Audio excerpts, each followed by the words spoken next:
On July 15, 1982, in King County, Washington, the body of a 16-year-old girl named Wendy Lee Coffield was found in the Green River. An autopsy would later confirm that she had been strangled. Almost a month went by. Then, on August 12th, another young woman's body was discovered. This was Debra Lynn Bonner. She was found about 6.5 kilometers away from the first victim, but also in the Green River. And then just 3 days after that, on August 15th, a man who was out in his boat found 2 more bodies submerged in the river. They were identified as Cynthia Hines and Marcia Chapman. They'd been tied to a large rock. That very same day, as investigators were combing the area, they found a 5th victim. This was Opal Mills, discovered in the brush about 300 meters away from the river itself. So, to be clear, in the span of just 1 month, 5 dead women were found in the exact same area. This is when investigators really started to realize these weren't just separate tragic events. They were seeing a pattern. The victims, how they died, it all pointed toward a single person. And with that thought, a kind of quiet fear started to take hold in the community. The connection the police were making was really about the victims' lives. They were all young women. A lot of them were involved in sex work or were regulars in the local nightclub scene. This suggested that the killer was targeting a very specific and very vulnerable group of people, and he was moving among them almost like a ghost. But it soon became clear that the killer's hunting ground was much bigger than just the river. When another body turned up near the Seattle-Tacoma International Airport, it proved his reach extended all over the county.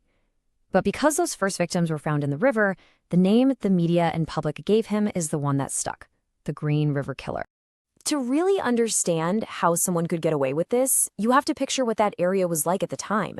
The Pacific Highway South was its own little world, a transient place full of motels, diners, and businesses that never seemed to close. For the women working there, getting into a stranger's car wasn't unusual. It was just part of their life. It was a constant risk, of course, and it was a vulnerability the killer learned to use to his advantage. You can see how this created a huge problem for law enforcement. An abduction could look exactly like a normal transaction on the street, so there were almost never any witnesses. A lot of the victims led lives that were kind of disconnected from family or daily routines, so when they disappeared, nobody noticed right away, sometimes for days or even weeks. By the time they were reported missing, any trail was long gone. You know, before all this started, policing was just different. Investigations really depended on things like witness testimony, confessions, and physical evidence you could literally see with your own eyes. This idea of a phantom killer who left behind almost no traditional clues, well, law enforcement just wasn't really equipped for that. The normal world assumed criminals always made mistakes and left an obvious trail. So in the beginning, the police cast a really wide net. They tried sending female officers undercover, posing as prostitutes, but that didn't work. The task force put together this enormous list of persons of interest. Eventually, it had over 1,000 names on it. They finally managed to narrow their focus to one man, a local taxi driver named Melvin Foster. He seemed to fit the profile, and he was known to interact with sex workers. And they were pretty sure they had their guy. So sure, in fact, they put him under intense 24-hour surveillance. And for a little while, it seems like they were right. During the time they were watching him, the discovery of new victims completely stopped. But then, months later, the killings started up again. Since the killer was active while Foster was being watched around the clock, he was cleared. The investigation was right back at square one. The first time the actual killer's name ever appeared in the case file was way back in 1983. A woman named Mary Mulvar was last seen by her boyfriend getting into a red pickup truck. Her boyfriend actually tried to follow it, but he lost him. A little later, though, he and the police spotted that same truck parked outside a house. It was registered to a guy named Gary Ridgway. So they found him that early in the investigation? They found his name, yeah. Ridgway was brought in, and they questioned him. He completely denied having anything to do with Mary Mulvar. He then agreed to take a polygraph, a lie detector test, which, at the time was seen as a pretty reliable tool. He passed it. So based on his denial and that polygraph result, the police just dismissed him as a serious suspect. And that was a critical missed opportunity, because the year that followed, 1984, became the killer's most active period. Bodies were turning up almost every 2 weeks. You can imagine the public pressure on law enforcement was just immense. They formed a massive task force, but it felt like they were chasing a ghost who was always one step ahead. With so many victims, why wasn't there any physical evidence? That's a great question. And the answer is, there was, but the science just wasn't there yet to understand it. Forensic technology in the 1980s was pretty limited. Investigators collected all sorts of samples from the crime scenes, but the ability to analyze things like microscopic fibers or especially DNA was really in its infancy. So they had the evidence, they just didn't have the key to unlock what it was telling them. Then, in 1986, Ridgway's name came up again. Another witness picked him out of a photo lineup. This made the police go back and take another look. They interviewed his girlfriend, and she told them about some strange behaviors, like how he was obsessed with having sex outdoors in these remote spots that were unsettlingly close to where bodies had been found. They got a warrant and searched his house and his truck, but again, they found nothing that directly tied him to the murder. So the trail went cold again? It did. After 1986, the pace of the killings seemed to slow way down, and then they just stopped. Years went by with no new victims, no new leads. By 1992, a full decade after the first body was found, the Green River Task Force was officially shut down.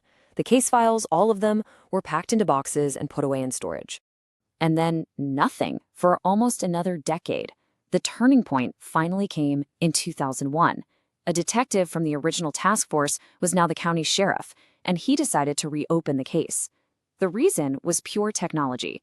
By 2001, DNA analysis was a revolutionary tool. It let investigators create a unique genetic profile from tiny, tiny biological samples, like a single hair or a drop of saliva. He ordered his team to retest the evidence that had been so carefully saved from all those years ago. And they still had that evidence from the 80s? Yep, it had been preserved.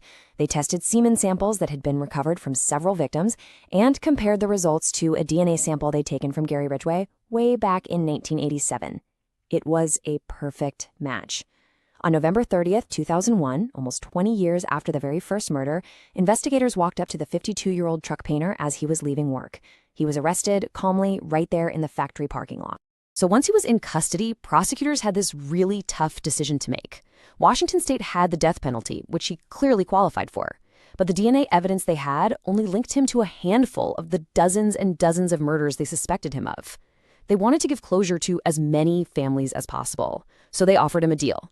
Confess to every single murder you committed and lead us to the remains of the victims we haven't found, and we'll take the death penalty off the table. Ridgway took the deal. And then he just started talking in exhaustive, chilling detail. He admitted to killing so many women that he'd actually lost count and couldn't even remember all their names. He said his total was at least 71. When they asked him why, he said he chose sex workers because he hated them and because he figured they were easy to pick up and that no one would bother looking for them if they went missing.